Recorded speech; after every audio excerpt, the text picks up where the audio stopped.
Ramiel might be the oldest character that we have ever seen in a ZZZ story quest. But how is this possible? It's not completely impossible, you know.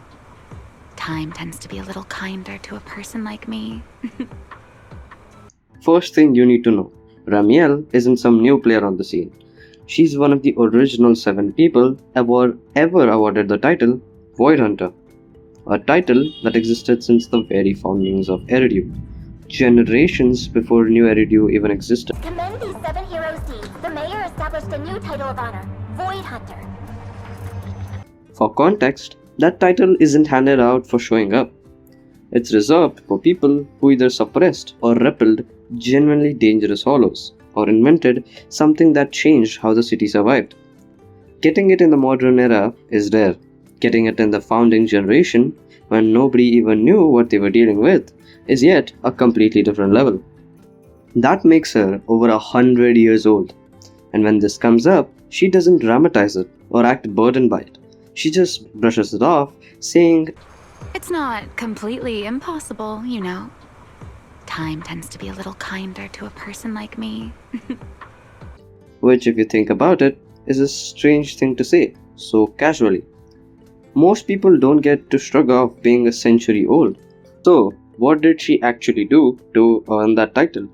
Alongside 2 other Void Hunters, one named Colonel Wyke and the leader of the mercenary group called Falkenhayn Troop, she pushed back something called the Dark Wall by 37 kilometers. Colonel Vyke, Lieutenant Colonel Dan of the Guard of Staves, and the leader of the Falkenhayn mercenary troop. They alone pushed the Dark Wall 37 kilometers back. No comment? Now, we don't have full details on what the Dark Wall actually is. The game hasn't spelled it out for us directly, but just sit with the number for a second. 37 kilometers isn't a skirmish. That's not 3 people winning a fight.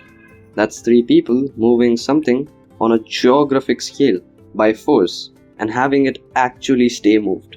We're not told whether this happened in a single battle or over a large campaign, but either way, the scale of that feat alone tells you that these weren't ordinary people. Like every other Void Hunter that's ever been playable, Ramiel has their own Void Hunter weapon. Hers is called Thaumiel, and it takes the form of large white wings powered by ether jets. If you've seen any trailer shots with the wing-shaped energy behind her, that's not a costume effect, that's actually her weapon. Here's the interesting part. She didn't keep it on her. At some point, she discarded Thaumiel for reasons we don't fully know. It ended up sealed inside a hidden container, locked behind a very specific key. Getting it back is actually the entire reason she adopted the Ramiel disguise in the first place. And she did get it back. Near the end of Season 2 Epilogue, Thaumiel ends up merging directly with the Proxy's body, transforming them into a very powerful ethereal called Scorched Horizon. Strong enough to overwhelm their own friends, Ramiel steps in, extracts Thaumiel back out of the Proxy and reverts them to normal. So by the time she's telling the Proxy to go to Ras Khalifa, she already has her weapon back. Whatever she's planning next, she's not doing it weaponless. And here's where it gets stranger. Ramiel seems to be displaced in time. Nitro fuel? Have people's stomachs gotten strong enough to handle fuel now? This isn't meant for intelligent constructs, is it?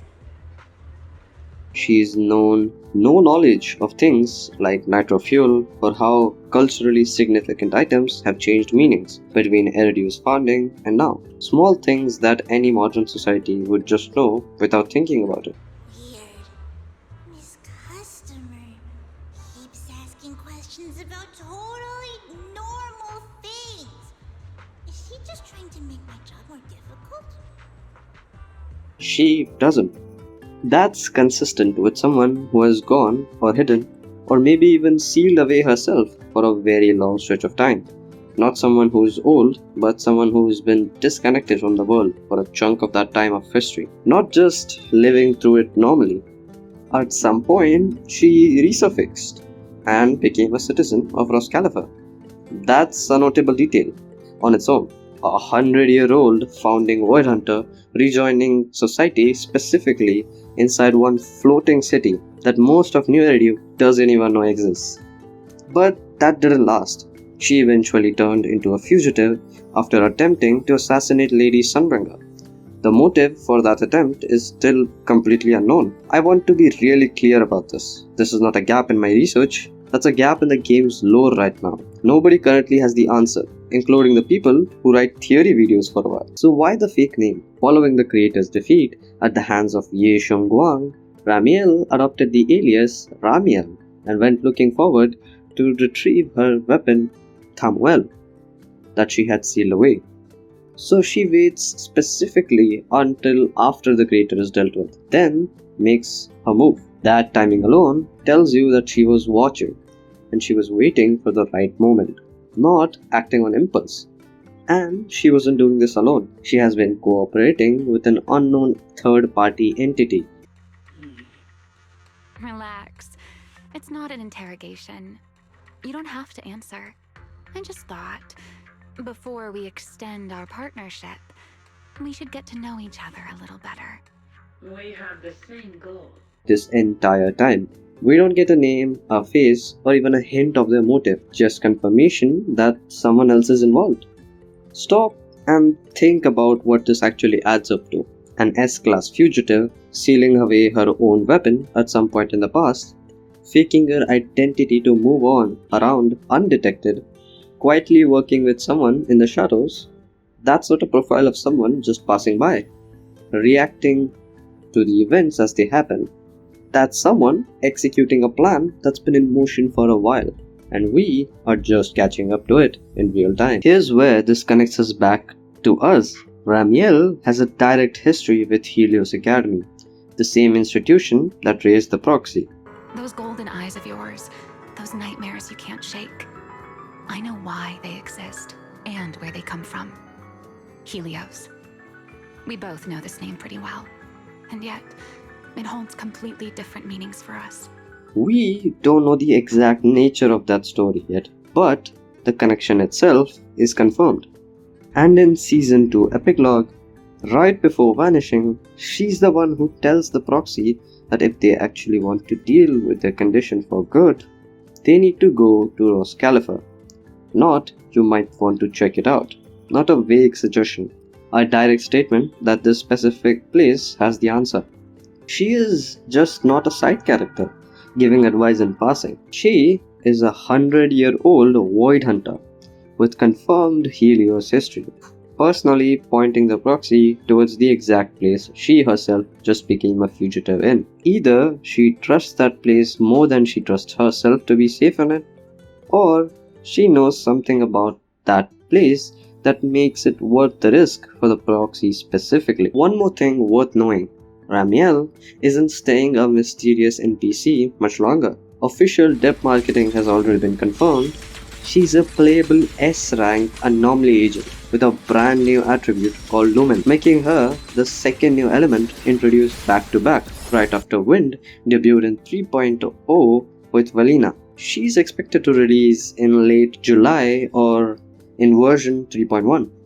What's still leak only, not confirmed, is some current leaks suggest that she might break the established pattern and launch as the first Void Hunter support, since every previous Void Hunter we have gotten as a playable character has been a damage dealer. That part hasn't been verified by Hoyoverse yet, so take it as a keep an eye on this and not as a fact.